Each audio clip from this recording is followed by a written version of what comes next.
Josh and I teach at Berkeley City College. Yeah. We were through the UC system, and we both actually run our own companies with software development. I do Web3 stuff. Josh is one of the best audio plugin developers in the world. That's the truth.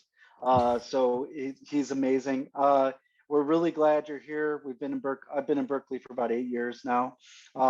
And I didn't know you were from Berkeley when I first contacted you. I'm not. I started looking. Well, you're living there now, I'm right? living here now, yes. Right. So I thought you were on the East Coast. And then when I read you're from Berkeley, I was like, this is amazing. This is meant to be. Yeah. And anything that we record for this, we are happy to take down or delete. So don't worry if something goes a certain direction and you're like, you know what, guys, cut that out. I don't imagine that's going to happen. We've never really had to do that. Actually, we have. We did that with the record producer because he was worried about some of the musicians getting upset about what he said, which was very benign, but he was just like, it's probably better that's not there. So yeah. We're happy to do that. So don't feel, and this is on the record, we're recording it, even what I'm saying now. That's not what we're about. We're just about having conversations with people that we really admire, and that's what we're doing. So after that, I think I'm gonna kind of do the intro, unless there's anything else you'd like to discuss, and we could have at it. Wonderful. So this is going to be, not going to be an audience. There's no audience. The audience is our students. Right. We put this as part of our curriculum for school, and we submit it there, and we do put it on YouTube. But as you can see, we do not promote. So we have no, that's fine. I just it wasn't clear to me that was the case. I'm fine with it. That's good. And if it goes too long, you can edit it. I'm pretty laid back about this. I will try not to get myself in trouble. Likewise, yeah, it'll be Please do. That's always more fun, but we could always delete it later. We just love to talk about these issues and this stuff. That's why we do it. Yeah, it'll be it's sort of this growing library of thinkers too. It's important for our students, and we started doing more and more interviews with traditional designers and artists and things, and just started branching out with the understanding that design as kind of an idea creeps into every human endeavor. So someone like yourself is thinking about social design and design of these institutions. So it's really just been fun for us to kind of get the perspective on that. I'm delighted. Yeah, great. Okay. All right, well, I'll start with the intro, and we do a countdown now for the editing. So 5, 4, 3, 2, 1. And we're really excited to be here today with Dr. Barry Schwartz. First of all, belated happy birthday. And Dr. Schwartz is an American psychologist, is the Darwin Cartwright Professor of Social Theory and Social Action at Swarthmore College. Since 2016, has been a visiting professor at the University of California, Berkeley. His work focuses on the intersection of psychology and economics. He frequently publishes editorials in the New York Times, applying his research in psychology to current events. His research addresses morality, decision-making, and the interrelationships between behavioral science and society. And his books criticize certain philosophical roots of societies and expose underlying myths common in both lay and academic psychological theories. In particular, he is a critic of the rational economic man model in both psychology and economics. So we're really happy to have you here today. And maybe just to kick it off as kind of fanboy questions is one of them, you were involved with TED in the golden age of TED. Now it's this thing you turn on your TV and there's a TED channel. Yeah. I was wondering if you could maybe tell us a little bit about the atmosphere and what it was like to take part in it at that point in time. Oh, absolutely. It's actually quite, I think it's a funny story. This book I wrote called The Paradox of Choice came out in 2004, and I was invited to give a talk at a TED-like event in New York one day with a bunch of speakers giving short talks. So I gave my talk, and when it was done and people were milling around, a guy came up to me and said, "Hi, my name is Chris Anderson. Would you think about giving a talk like that at TED?"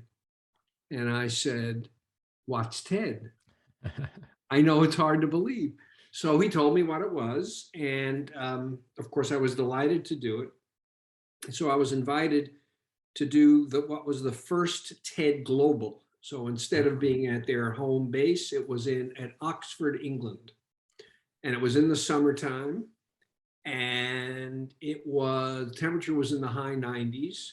And they had it in an old theater in the downtown part of the city that had no air conditioning. So everybody was just dripping sweat. It was so hot. And that, if your listeners have watched that talk, they will notice I'm wearing shorts and a t-shirt, which seemed highly inappropriate. And it was so hot, everybody was wearing shorts and a t-shirt. In addition to which, I figured at the time, I'm talking to this set of people, and then it will go into the ether. That's it, it's over. And about 4 months later, I get a release. Will you give us permission to put this up online? So your students are young.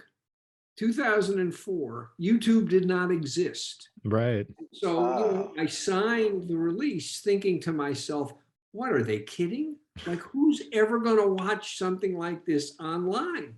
Oh my gosh. So, I humored them and I signed it, and I said, well, they have delusions of grandeur. And, as they say, the rest is history. So it's been seen by, 25 million people, a source of major embarrassment to my wife that all these people see me wearing shorts and sweating profusely. It's funny. I think that the heat, it's an interesting dynamic, actually. It might add to this atmosphere of like a Greek symposium or something, I don't know. Yeah. Well, it's never that hot in England. It was just a fluke. Nowadays, it probably is that hot in England with some regularity. Well, if it's any consolation, we both watched the talk, and I did notice you were wearing shorts, but neither of us, I don't think. Well, it's funny because I got invited back 5 or 6 years later, and my wife made it clear to me that she would change the locks on the door if I showed up looking that way. So I was looking proper with slacks and a jacket and a nice shirt, and I gave my talk, and people came up to me afterwards, I swear, and a whole bunch of them said, I was so disappointed that you weren't wearing shorts and a t-shirt. And so I decided, well, there are some fights you just can't win. That's right. So in Paradox fact, of choice. I did that talk before anyone had heard of TED. TED was this very unbelievable, very niche thing that a handful of people knew about, and they came to the event once a year, and there was no online presentation of anything. You either were there or it didn't exist. And now it is, as you say, it's become almost the lingua franca. And I have enormous respect for it because all these talks are put up free. Right. And the way they finance it in part is they charge a bloody fortune to attend. It's, $8,000 now to go to a 3.5 day meeting. Oh, I didn't realize it was so expensive. That's actually a pretty good model, though. It's unbelievably expensive, and a lot of people who go are being paid for by their employers. I guess, the networking possibilities and getting interesting ideas makes it worth it for Google to pay to have 20 people in the audience. So they use the exorbitant fees that they charge to underwrite making these talks available for free to the whole world. And, I got to say, it's really quite an extraordinary contribution. It's a paradigm shift. Those meetings were happening in small cottage groups where people were paying exorbitant amounts of money to get knowledge from some of the greatest, and the best in different areas, like CEOs would go to it and stuff like that. But never was it put online like that. And it was such a paradigm shift kind of in an educational model as well. It totally was. To provide people access. Nobody was putting it online. There was no online to put it on.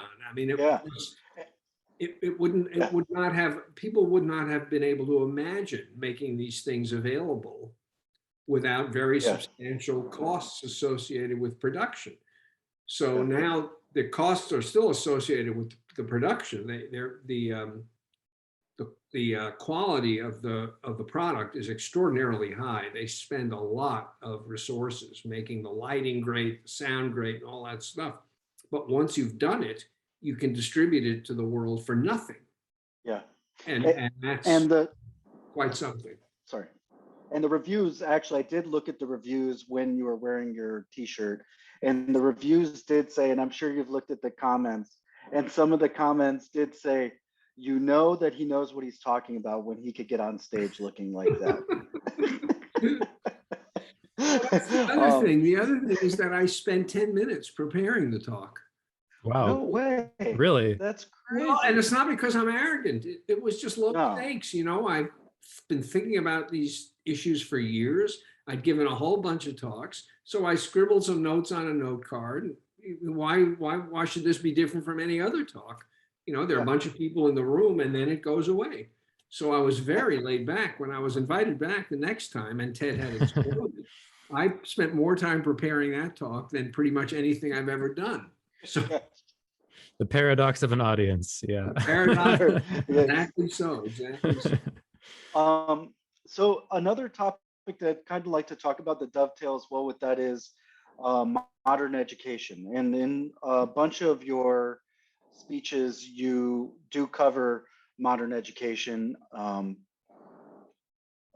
at different aspects of it. So a few questions. What was the process like when you got your PhD? And what do you think studying for a PhD should look like in the current day and age that we're living in?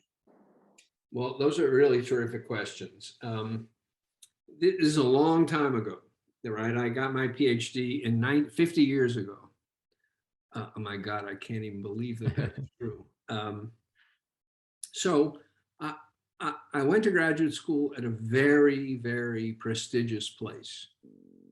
Everybody who got a degree from this institution, the University of Pennsylvania, got a job. Everybody who got a degree got a good job.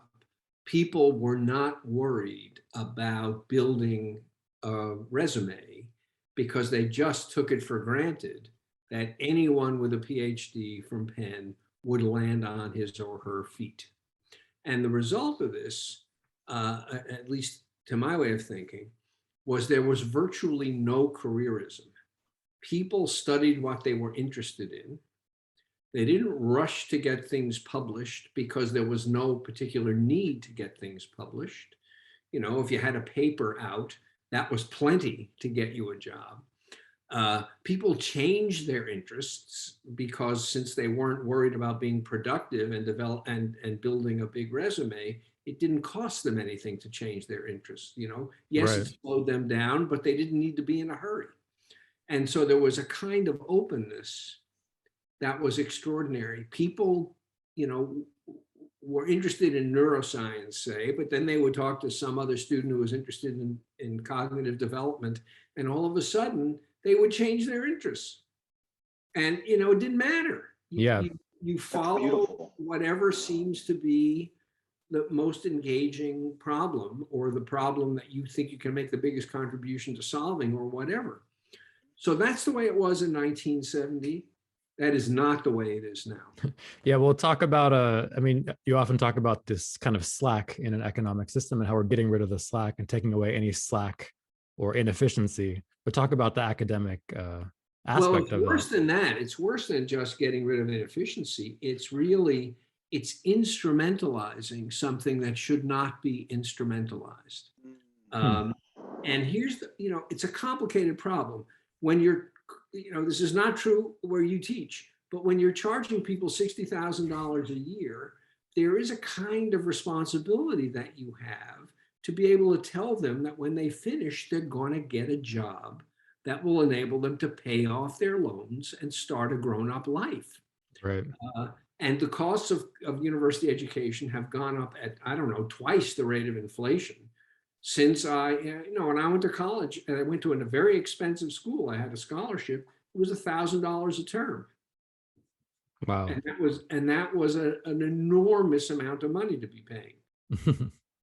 So, the more it costs to go to college, the more institutions have to worry about making sure that the people who graduate will get jobs to justify extracting limited resources from their students. So it's not just that the job market has gotten more competitive and you have to build an impressive resume. It's also that when you demand and ask people to make significant sacrifices to be able to go to school, they have to get cashed in some way. And so to me, the kind of openness to having your view of the world changed and your path in life that you came in with altered has been dramatically diminished because of the instrumental stakes associated with college education. And Obama, the president I have great respect for, he made this point that they were going to start holding colleges and universities accountable. Not a bad thing. So, Obama said we need to hold institutions of higher education accountable. And I think what he had in mind mostly were these for-profit institutions that basically, provide no service to students and charge them a lot of money. All of that is good. But what he said was, we're going to be asking what the average income is of people who graduate from your institution. Oh, no. And yes, and, on the one hand, that's a terrible metric to use. On the other hand, there are an awful lot of people who are first generation college students for whom that's the only metric to use. So to me, it's really a complicated business, and it's kind of elitist to say that you go to college to open up your mind and think about the world differently. That's a kind of luxury that people like me can afford, but maybe not most of the people you teach, who really will be living paycheck to paycheck for some period of time, and even are while they're students. So I don't want to, insist that my view of what college is for is the right view for everyone, given the different life circumstances that people have. And I haven't figured out how to teach people so that they can make a living and have their minds opened to a world that's different from the one that they're used to. I'd love to be able to do both of those things simultaneously, but often there's a trade-off between one and the other. I mean, the beauty of just going after and researching free thought towards things that you have an hypothesis for, or things that you find extremely interesting as an academic, sounds so foreign in today's day and age, right? No, it really does. And it's foreign even in the academy. It's one thing to expect it to be foreign when you're working for Facebook, but it's foreign even in the academy, which is the one place that ought to be protected. Yeah, they're too busy trying to publish to do any actual work. No, it's really true. It's, the question that people ask when they come up with an idea is, if this works, will it be publishable? Right. Not if this works, will it tell me something important, but if this works, will it be publishable? And if not, I'll find something else. Well, you dig deep into research, both from great historical thinkers such as Aristotle, and you also view the complexity of structural assessment of different types of industries or practices and things like that. And research is a complex endeavor where funding is scarce and corporations can be predatory, like was just discussed, which is interesting because a Facebook or a Google will say, no problem, go ahead and research all you want and write about all you want. But everything you're going to research, of course, is owned by Facebook or Google at the end of the day in those environments. And then in other environments within the university structure, there's people who are given funding to research stuff that often then gets handed off to the corporations at a fraction of the cost of its value, then gets used and expanded at drastic rates. How do you view the important role of researchers moving forward? And are there areas that you've seen in academia where there is some areas to look at as models to continue this practice of research and investigation that's more holistic? Or I guess outside of academia as well, like something like TED or some other thing we're not Yeah. thinking about, Well, or Google. let's think about how the vaccines, the pandemic vaccines got developed. On the one hand, without the corporate bottom line orientation that Pfizer and Moderna had, it would eventually have been developed, but it wouldn't have been developed in 5 minutes the way that it was. Right. On the other hand, without the years and years of basic research done in academic institutions, no matter how profitable it was to develop a vaccine, they would never have been able to do it. So industry has been parasitic on basic research. And I don't think that's a bad thing. It's a good thing. It becomes a bad thing when industry forgets what it sort of owes to the sort of institutional structures that enable it to operate, and then sort of tries to pay as little tax as possible, abandons the goals that got it started in the first place, which at least is my take on Facebook, Right. to a lesser degree, but not they're not completely free of blame. Google, they're just money-making machines. And, I think the reason that Google's founders basically stopped working at Google is that they weren't interested in being part of money-making machines. They didn't mind the money, but that's not, they were initially motivated by the question, how can we make all of the world's information available to all of the people in the world? What could be a more noble aspiration than that? And they did it. Unbelievable. They did it.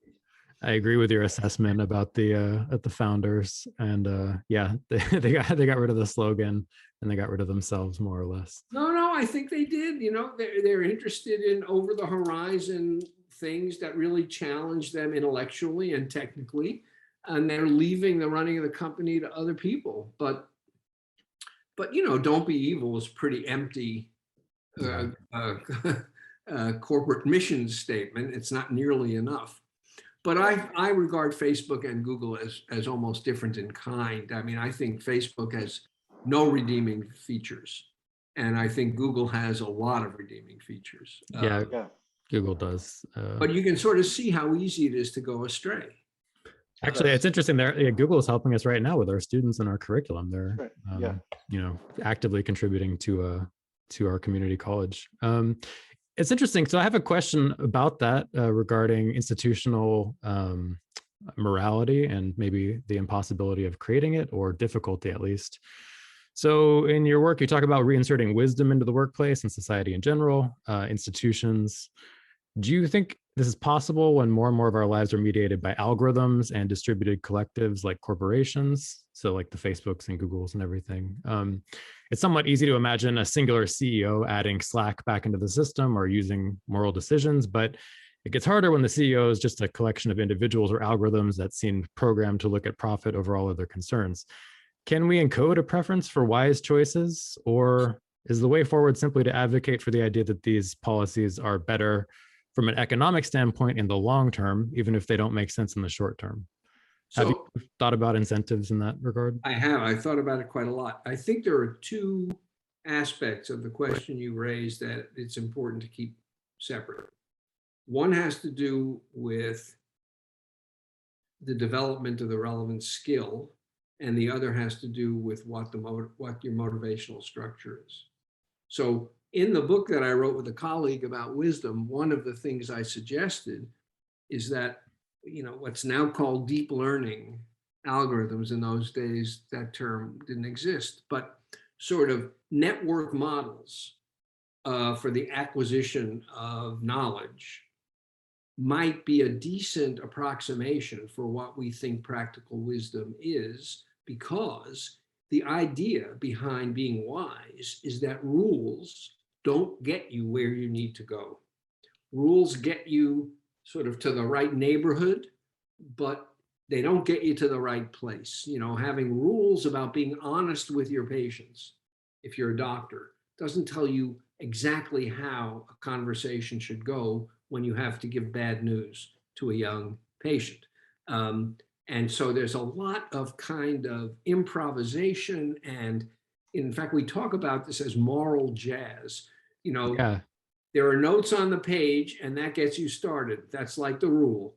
But the notes on the page are inadequate to the complexity of individual people's needs and desires and individual contexts. So you need to be able to improvise around the notes on the page.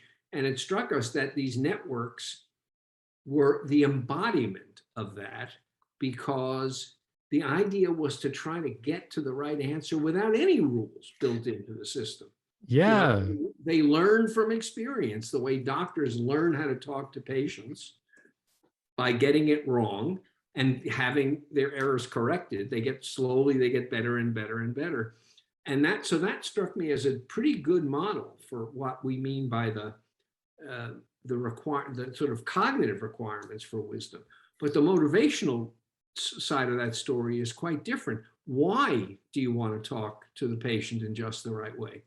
Do you want to talk to the patient in just the right way so that the patient will recommend you to other patients, so that the patient will come back and pay you another fee? Or is your aim principally to serve the welfare of the patient?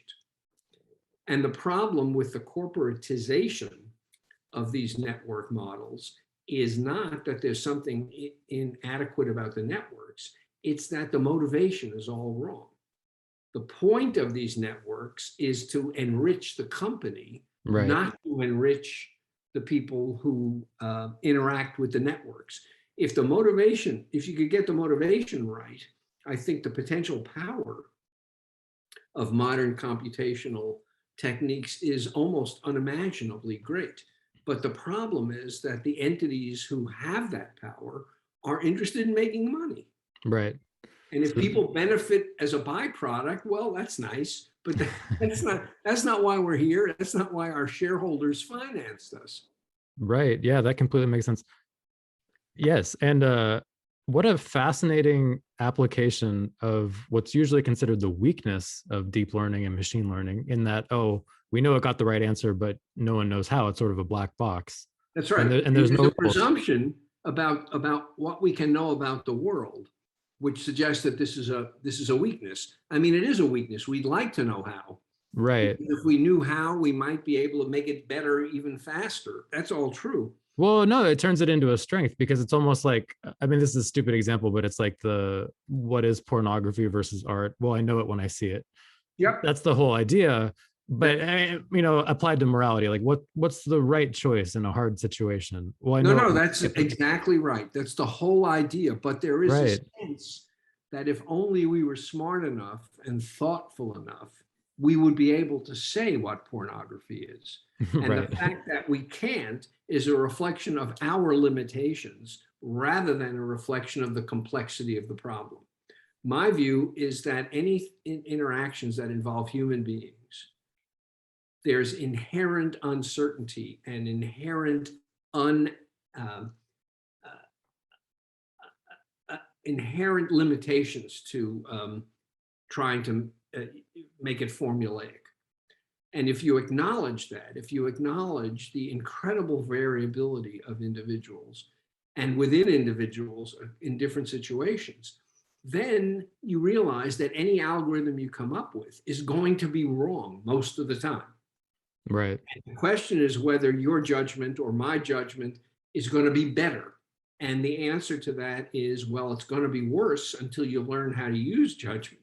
Judgment is something you need to learn, you need to develop. But somebody who's got a really well-developed sense of what people need when they're having difficult conversations with a doctor, with a lawyer, a teacher who understands what each student in the classroom needs and how each student is different, is the best possible teacher. But if you have a beginning teacher, give me the algorithm, for God's sake. Yeah. They don't know anything. So algorithms are what protect us from the worst, but they also, I think, prevent us from achieving the best. And Right. so an algorithm is an insurance policy against disaster. It's almost like the old view of democracy, right? Where it's the mediocre system. It's not as good as a great king, but it's not as bad as a horrible, evil king. So it's the one we settle on because it kind of is. It's the one we is the settle middle. on. It's a terrible system. It's just better than all the others, right?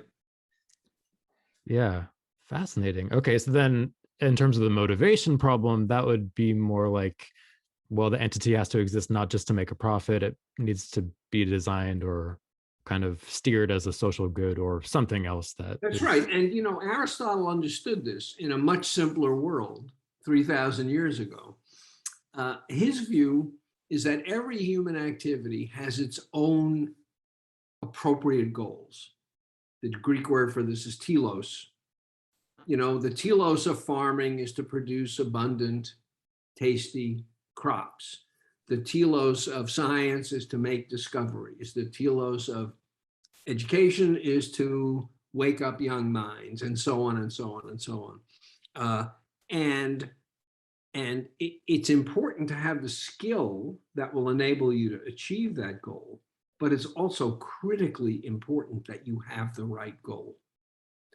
In Right. fact, if you have the wrong goal and you have the skill, you can use that skill to manipulate and exploit people rather than benefiting them. And so when you see people doing whatever it is they do with a focus on commercial returns rather than, you know, psychological returns, social returns, moral returns, arguably what you're seeing is people who have a lot of skill that is misdirected. And the consequence of that right. may really be much worse for people. And again, I'm sorry to keep harping on Facebook. No, it's great. We both harp on Facebook a lot. Fantastic. I'm sure that Zuckerberg will never allow me on the campus, but you know, they deliberately developed some of the features that are currently common because based on how addictive those features were. Oh, wow. They knew exactly what they were doing in the same way that the tobacco industry knew exactly what it was doing. It wasn't an accident. They didn't stumble onto like buttons and go, oh my God, look how much more interesting it makes us for our users. No, this was very carefully sculpted to produce addictive behavior. More eyeballs mean more and more charging more for ads. Spending more time on the site means charging more for ads. So that says to me really that it wasn't an accidental misstep. It was a deliberate misstep. Right. And the reason it happened is that they were pursuing the wrong telos. You know, bringing the world together. That's a nice telos. Yeah. Right. And you are the speaker. I mean, in your Google talk, which is interesting. You guys do your homework, let me say. We were You're an really interesting man to listen to. By we the were way, really so. excited to talk to you, and Yeah. You're definitely mentioning dark patterns, right? Dark user experience patterns is what they call them when there's, and in an interesting way, you're actually providing the leverage back then, and this was more than like 10 years ago, where you're saying that give people what they need, even if they don't know that they need it, Yes. right? And your Google talk, which I could only imagine if there was a Facebook guy there or a Google guy who was working on the types of things that are happening now, they'd be like, well, there's what we needed. I know that's not exactly the essence of what you were trying to say back then, but what do you think about where that is now unraveled with these companies? You're referencing it now because there is a balance, right? There's a balance of being helpful, and then where does that balance leave? Well, so there are, you know, these are complicated issues. You want to give people what they need, even if they don't know they need it, but you don't really want to be Big Brother.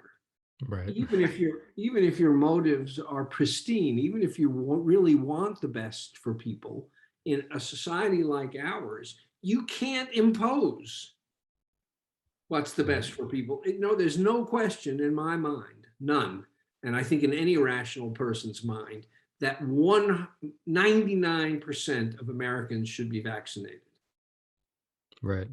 You know, there's a tiny handful of people where maybe the vaccination is contraindicated, tiny handful. So should we give people what they need? Well, we can't give people what they need because this is America. All we can do is make it available to people and then try to use incentives like, you know, you can't come to the office unless you're vaccinated or you get a test every day. Let's make it as unpleasant for you as possible to be unvaccinated so that you will voluntarily get vaccinated. It's sort of the best that we can do in a society like ours. So, you know, I think there's a lot to be said for asking what do people need as opposed to what do people want? And then the question is, well, how far can you push in the direction of giving people what they need when they aren't signing up for that voluntarily? So there are two, you know, giving people what they want is really a bad idea. Giving people what they need is a better idea, but I don't think you can, you know, you can make people eat their vegetables. So it's an interesting philosophy going in towards that direction. I see where you're coming from, because like even if we talk to people, for example, like a Facebook or a Google or the people who are running those companies now, they have a North Star that they're going to, and they believe that when they get to that North Star, yes, they're going to make a lot of money, but they're also going to progress innovation, society, potentially the country, GDP, and things like that in a positive direction. That when they get there, they're going to give people what they want, even though, or what they need, even though they don't know that they need it now. And I think what's interesting is when we travel, you can travel to different places in the world, and you could that essentially embody different mindsets of psychology in even eras that still exist today. If you want to live back in the 70s, kind of in hippie culture out in the woods and stuff, go to Costa Rica, right? You can go hang out in Costa Rica in the woods and live these type of lives. Is it maybe more that we could look at our bubble and look less as a society between utopian and dystopian perspectives or Boolean perspectives, which are off or on, and then maybe value smaller communities growing and allow them to grow within themselves, but they're respectful of others. Are you following me on that? I am following you, but that's that last piece of what you said. That's the challenging piece. You know, I have a right to wave my arms, but my right to wave my arms ends at your nose. And so it seems inevitable. I mean, this is classic Supreme Court defense of individual liberty. And, you know, it's defensible in the abstract to let, you know, let 1,000 flowers bloom, and you can find your niche and live the kind of life you want to live, as long as you don't impinge excessively on the lives of other people. But of course, we always end up impinging excessively on the lives of other people. And so there becomes some sort of a battle about where you impose limits on people's freedom to live their lives as they want, because, you know, they just can't. I mean, we're negotiating now. You want to live your life in a racist community. You're not going to impose this on anybody else. You're just going to put up gates, and you're not going to let any non-white people through those gates. It seems to me most people would find that A, repugnant, and B, unacceptable. You know, you do not have a right to live in a racist community. And so if that's what floats your boat, you're going to have to sell your boat someplace else. So there are certain standards that we appeal to as universal standards that we expect every particular community to adhere to. And I think it's not easy to decide which standards are those, which ones are the ones that we insist on as universal. It's Right. hard. The Supreme Court cases have been going on for 250 years to try to settle issues like this. And the line keeps moving. With each generation, the line is in a different place than it was before. We'll need a neural net to figure it out, I guess. I think there is a figuring it out. We'll see. It continue to negotiate it, yeah, and we'll see how long until there's a push to vaccinate the Amish, I guess, would be the natural conclusion. I don't of think this. the Amish are opposed to vaccination. The Amish have enormous respect for modern medicine. Is that true? Oh, I guess I just have a no. They just think caricature of it. Cell phones are ridiculous and television is ridiculous, and you can't totally blame them for that. Yeah. But when they get sick, they go to doctors. Okay. They don't pray to God. I mean, they may also pray to God, but they go to doctors. Yeah. So to follow up on your thought as well, I'm curious. I know your research is embedded in Greek philosophy, for example, Aristotle. So this is actually a question. All right. I think you're much more learned on this topic than I am. But from what I understand, is Aristotle, the teacher of Alexander.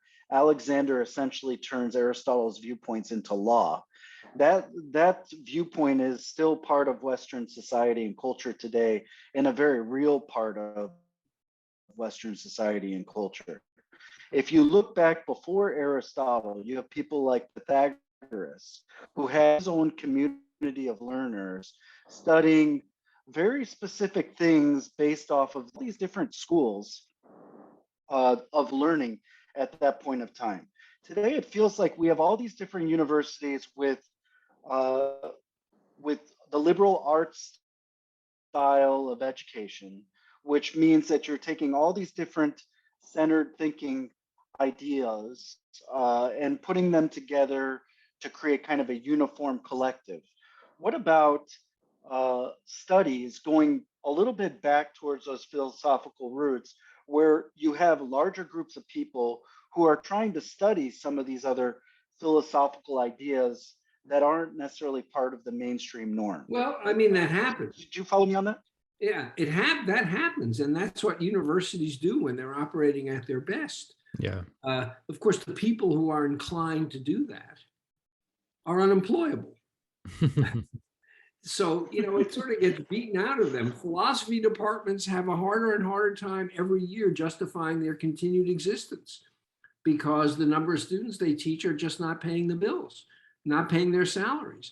And I don't think any self-respecting college administrator would eliminate the philosophy department because of its central role in the history of education.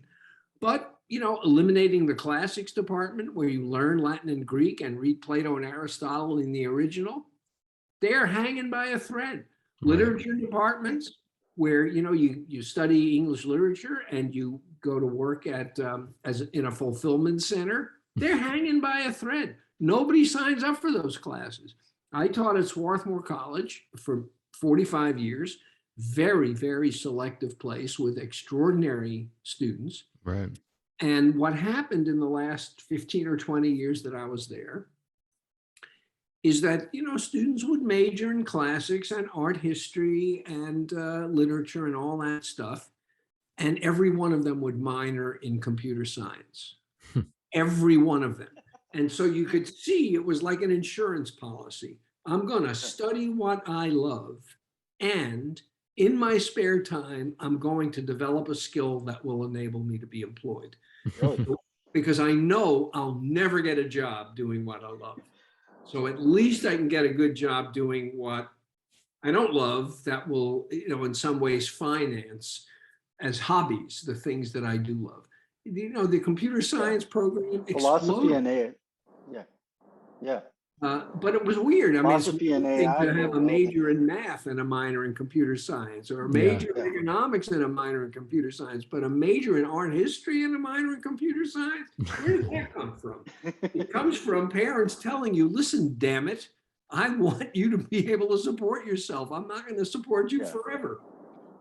I guess I was a music major and then went into computer science. So yeah, there's something about that. But even there, music is an interesting case because it depends on what kind of music major you are. Yeah. You could be an extremely formally oriented music major, in which case sort of the structure of music is not incompatible with the kind of structured thinking that makes you a good computer scientist. Yeah, Now, that's how it was in my case. And electronic music is, one-on-one with. right. So at least there's a subset of music majors for whom it's not a huge leap to go from that to computer science. Most music majors, that's maybe not true, but some music majors, it really is true. Yeah. On the other hand, Elizabethan poetry, I don't see you getting from there to computer science. Although what's funny nowadays is that so many of these fields are benefiting from machine learning and stuff like that. So I guess there is kind of a fallback contingency. And there's all this interesting stuff that goes on. The old guard find this, it's like, these are all Philistines. They're completely destroying my field. Yeah, they don't like it. The idea is not to go crawling in the web and counting how many times people use the verb doth and hath. Who cares? You're just wrecking the beauty of works of art from the 16th, 17th, and 18th century.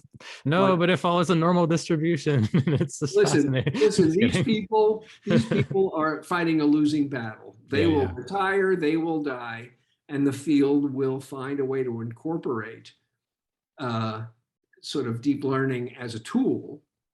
And if we're lucky, it'll use it as a tool without having it completely distort what makes the things they're interested in worth studying. So we've talked around a few of these things, and I'm sure there's a million examples, but just because you probably think a lot about them, we talk about design, and you obviously are thinking about designing human systems and lots of different things.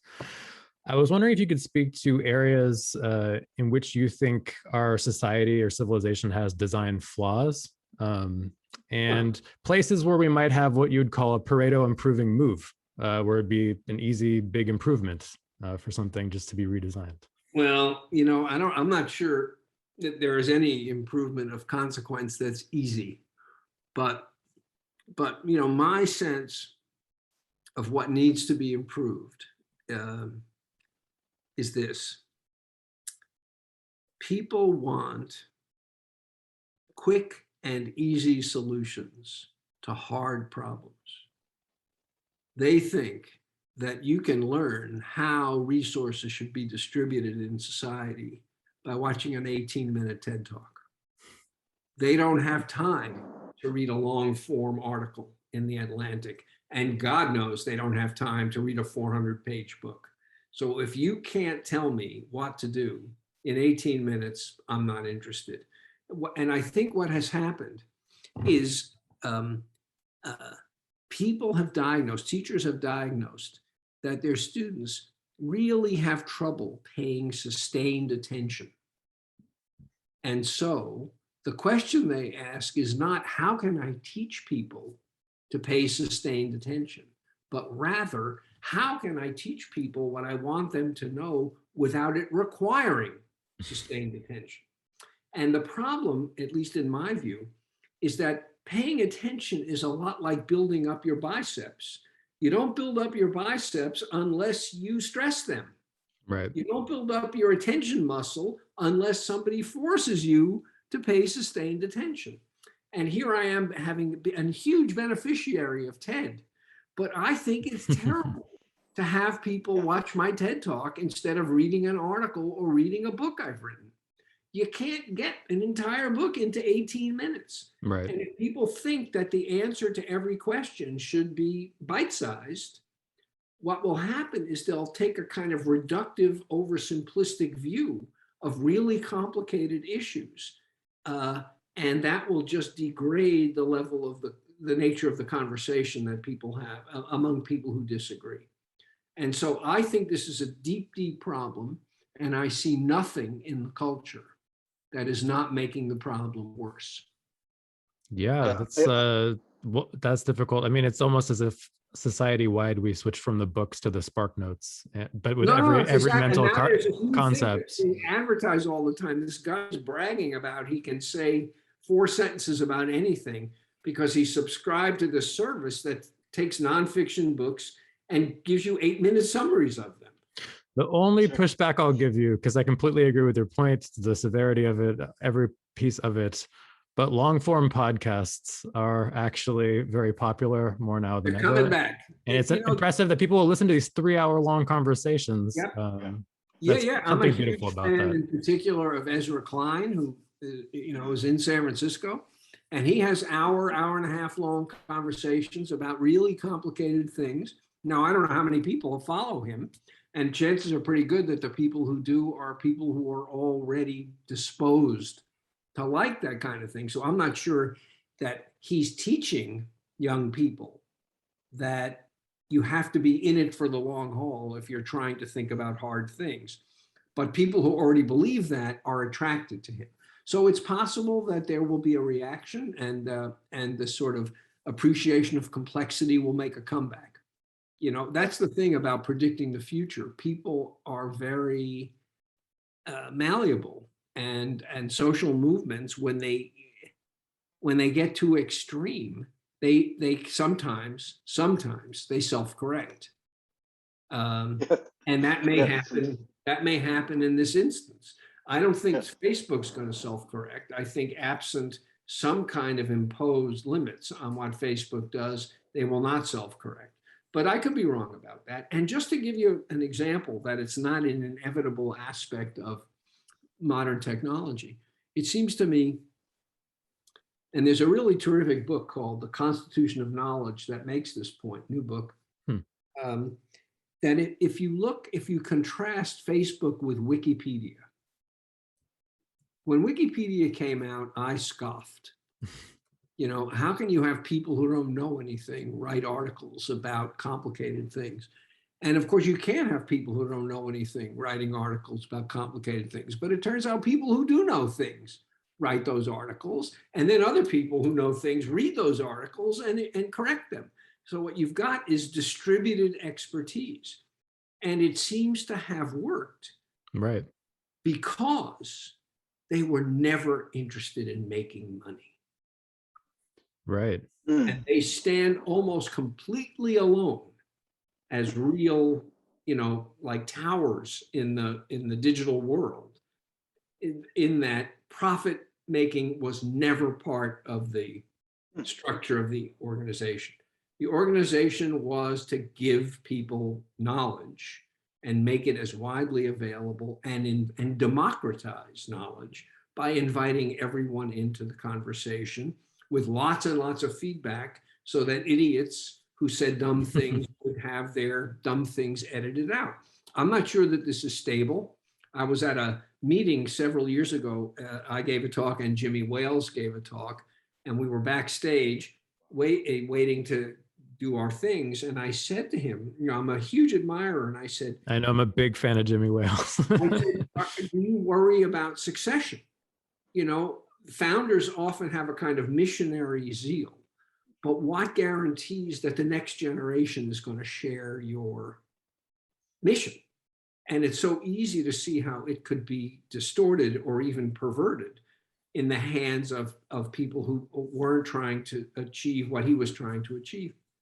And he said, this community is so extraordinary. It polices itself. And I have real confidence that it is going to retain its commitment to mission for the long haul. Well, wow. It's not quite the long haul, but it's been more than a decade since we have had that conversation. And so far, aside from an occasional little brush fire that's easy to put out, it really seems to be doing the job and showing that it isn't inherent limitations in the technology. It is this interaction between the technology and the motivation of the people who developed the technology. That's the real culprit. And if you can alter the motives, the motivational structure, technology is a gift. Right. I guess it's unique in that aspect too, because it's so popular compared to other idealistic projects like Project Gutenberg or something. I mean, No, that's right. popular I mean, and stuff, but it's not like a cultural phenomena or something. it's massively popular, maybe because it was the first one in. Right. But whatever the reason, most of the stuff I've read on Wikipedia is remarkably accessible to people who don't know a lot. Right. They're not so much trying to impress other experts as they are trying to educate people who need to be educated. So there's not a whole lot of ego involved, and it probably helps that these contributions are mostly anonymous. You don't get any points because nobody knows you're the one who wrote the article. Yeah, it's a beautiful thing, and it's almost scary in that it sounds like it's like trapping lightning or something. It might be tough to recreate in a different It context. may be very tough to recreate, and it might well be that if somebody had this idea now, it would fail abysmally because the Right. world is very different now than it was when he came up with this idea. And there is a lot more resistance to, really trying to do the right thing with no bottom line attached now Right. than there was, 20 years ago. The blockchain is an interesting space for that, actually, where that might progress in an interesting way as people start to add content in the space of blockchain and things like that. I have a quick question about the rationale of the economic man, where you're kind of you're against Adam Smith, theoretically, and you're going towards the direction of the founders of ergonomics, like Frederick Winslow Taylor and the Gilbreths. And I was wondering if any of their research or their history played in part at all into your theory of the rationale of an economic man. Oh, quite a lot. Looking at things. In fact, Taylor is an interesting case. My initial training in psychology was in the psychology of B.F. Skinner. And he's the guy, he was the giant back in the 50s and the 60s. You put pigeons and rats in boxes and you have them do stuff to get fed. And the reason he did this is that he thought the world runs on incentives. And so if you study how incentives work in these simple environments, you will learn everything there is to know about human beings. Mm-hmm. And, I found it a repugnant view, and I got into the field because my idea was that I would criticize it, and I came to the conclusion that you have to criticize it from the inside. It's a waste of breath to criticize it from the outside. So I became a Skinnerian.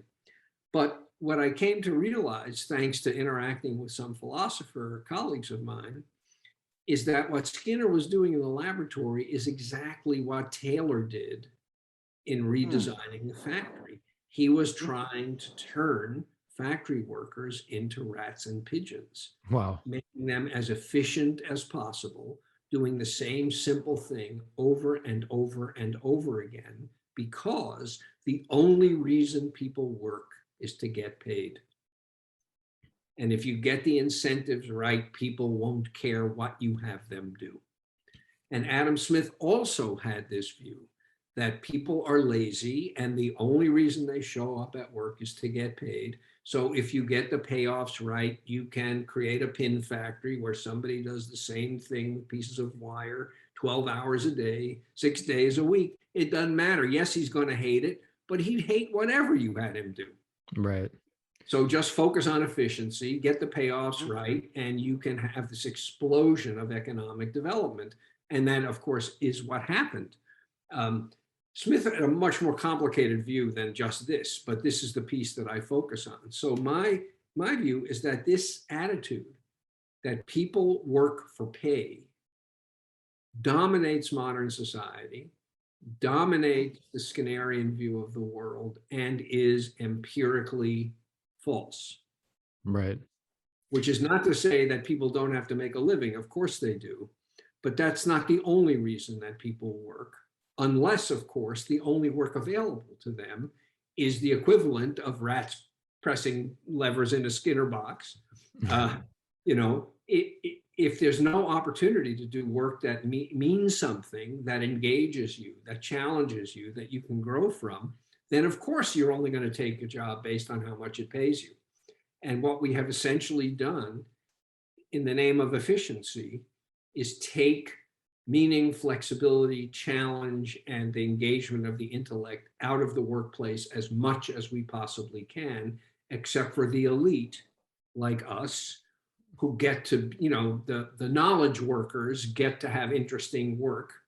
Everybody else is basically just putting in time and collecting a paycheck. Right. And like you said, it's a self-fulfilling prophecy. It becomes a self-fulfilling prophecy, not simply because people hear this about themselves and then believe it. It's that, somebody says this like Adam Smith, and then you reshape social institutions so that there is no reason to work except for a paycheck.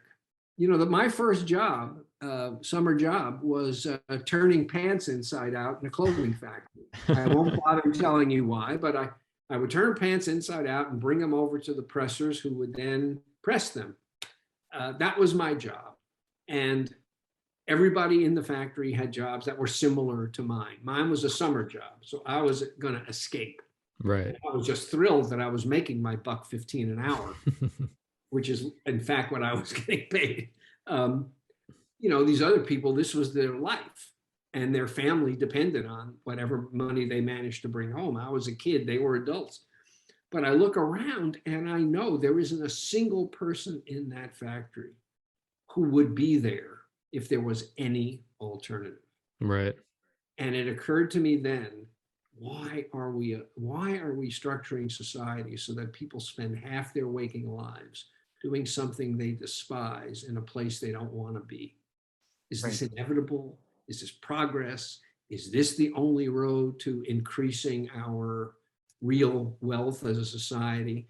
And at the time, as an 18-year-old, I didn't know how to answer any of those questions, but they kind of shaped the course of my career, because it struck me as an unbelievable waste of human possibility to organize work in this way. And yet everywhere you look, that's the way work was organized. Yeah, it's that's amazing that you had that thought so young. And just when I hear you speak about that and talk about, this God of efficiency and whatnot, I'm reminded of, I think it was in Brave New World, they cut the tops of the crosses off to make them T's for Taylor, because efficiency, like the factory, had become the new God for the society. So it's not even a new thought. I mean, it's not a new thought. It's amazing that it's stuck around so far. It is not a new thought. And I'll tell you, periodically you really pay a price for this attitude. It seems to me one reason, not the only one,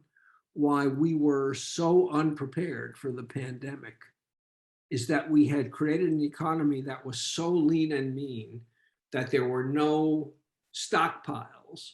There were no multiple sources of supply chains. Everything was designed so that every dollar spent led to a dollar earned. Oh, I see. Don't let resources sit there not earning their way.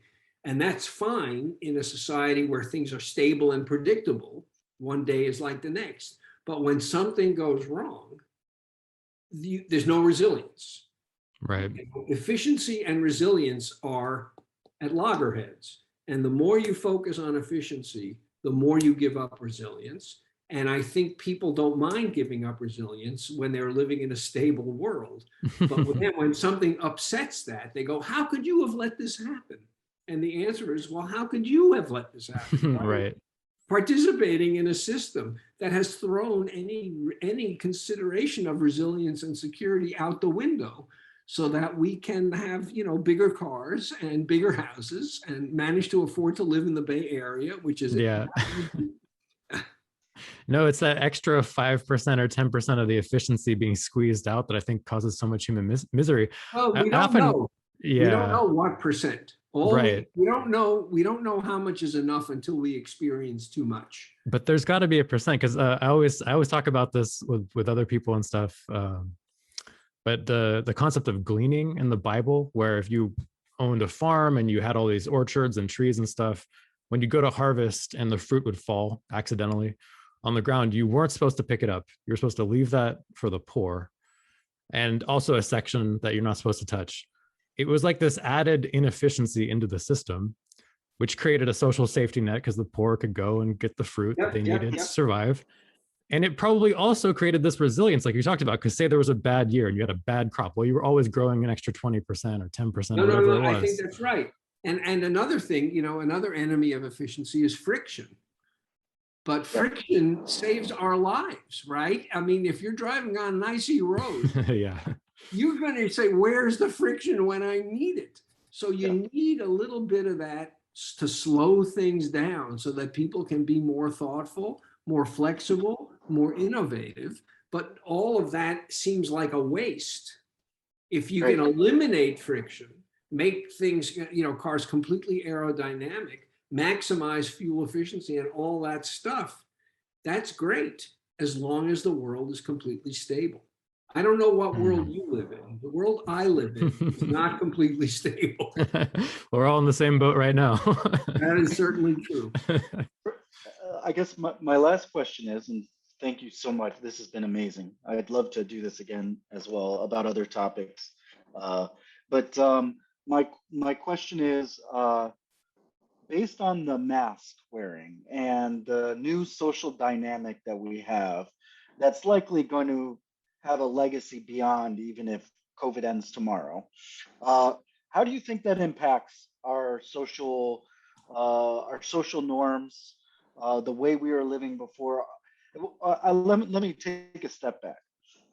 Before you answer that question, when I go around with Josh and my other friends with music, Josh will be standing in the middle of downtown Berkeley on Shattuck. There's all these sounds all over the place, and he can hear an outdoor speaker playing. He said, "Do you hear that?" And I say, "No, I don't hear that at all." He points it out, and you're like, "Wow, that's really interesting," right? Because he goes through life with the lens of somebody who works in audio and music. The life you have going through life as a psychologist has got to be absolutely amazing. And in that, are there certain things that you see based on this change that just as a psychologist, you're like, okay, well, that's going to have an impact. That's going to leave a mark, or things along those lines? Well, you know, I wish I could say that I saw these various things coming, but I think for the most part, what's more accurate is that I have explanatory tools so that when something really surprises me, I can say something a little bit more intelligent than the average person about why it happened and what its effect might be.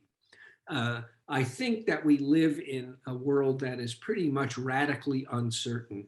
Not only is there probabilistic uncertainty, you know, a 2% chance that we're going to get COVID even though we're vaccinated or whatever it happens to be. We live in a world where you can't even attach probabilities to outcomes in certain domains. And we pretend that it's not that unpredictable by saying something. You know, I'm a Yankee fan, having grown up in New York. Please forgive me. No one's perfect. Somebody said, "Do you think the Yankees are going to win the pennant?" And I say, "Yes, I do." And you say, "Well, what do you think are the chances?" And I say, "Well, I think there's a 60% chance they're going to win." Now, what the hell do I mean when I say that? It's not like I'm flipping coins and I can tell you what percentage of them are going to be heads. I just pick a number out of the air and use it to sort of create a kind of false precision about my belief in a world that is completely uncertain. You know, two guys get hurt and that the Yankees go down the tubes. What's the probability that key players are going to get hurt? Who the hell knows? So I think most of the things that matter in life are uncertain in this way, where you can't attach probabilities to outcomes, even though you pretend that you can. And when that's the case, the metrics that we rely on become close to useless. You know, the way we learn, I teach courses in decision making, and it's all about teaching people, among other things, teaching people to calculate expected values, which is value times probability. And that's fine as long as you're in a space where you can meaningfully assign a probability. But what was the probability that Trump was going to win the 2016 election? I mean, give me a break. Yeah. Give me a break. It's not like people underestimated his chances. It didn't even make sense to attach probability. Right. to that particular outcome. And that's the world we live in.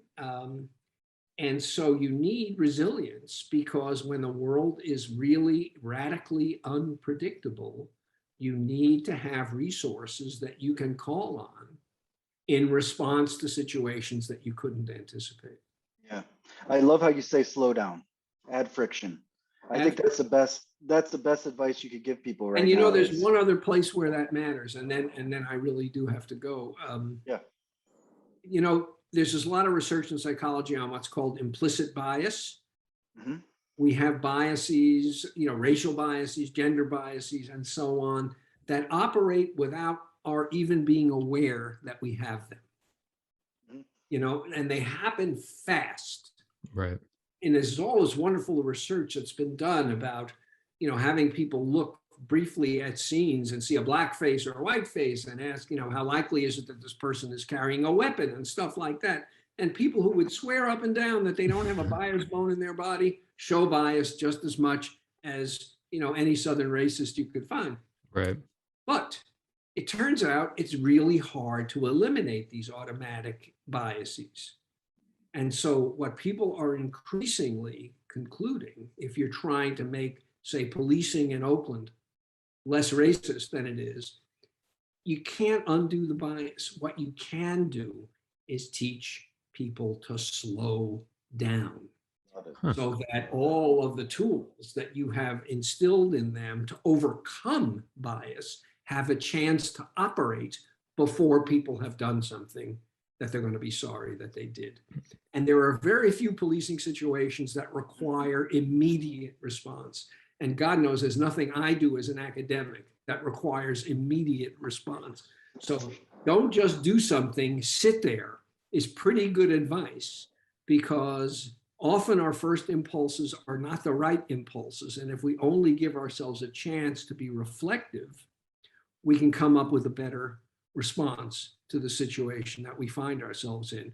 But all this pressure is to make things more and more efficient, faster and faster and faster. So slow down, introduce friction is not a very popular idea.